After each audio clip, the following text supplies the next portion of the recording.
Isaiah chapter 2.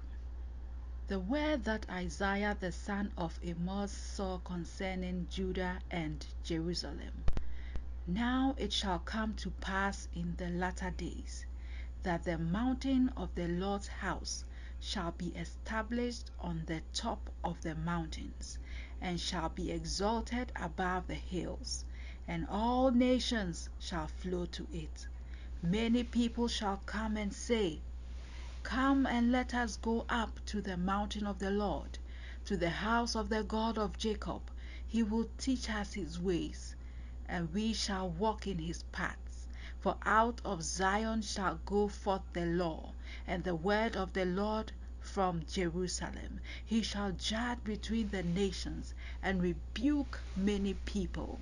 They shall beat their swords into plowshares, and their spears into pruning hooks. Nation shall not lift up sword against nation, neither shall they learn war any more. O house of Jacob, come and let us walk in the light of the Lord.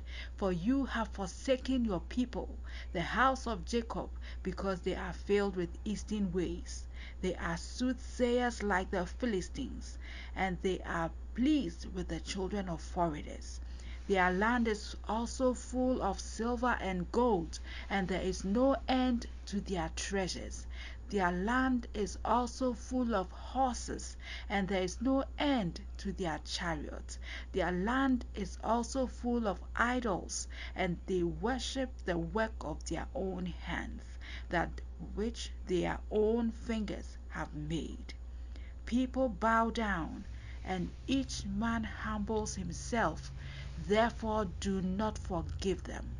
Enter into the rock and hide in the dust from the terror of the Lord and the glory of his majesty.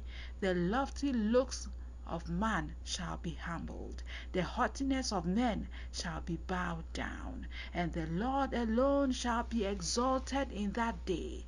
For the day of the Lord of hosts shall come upon everything proud and lofty, upon everything lifted up, and it shall be brought low, upon all the cedars of Lebanon that are high and lifted up, and upon all the oaks of Bashan, upon all the high mountains, and upon all the hills that are lifted up, upon every high tower, and upon every fortified wall, upon all the ships of Tarshish, and upon all the beautiful sloops.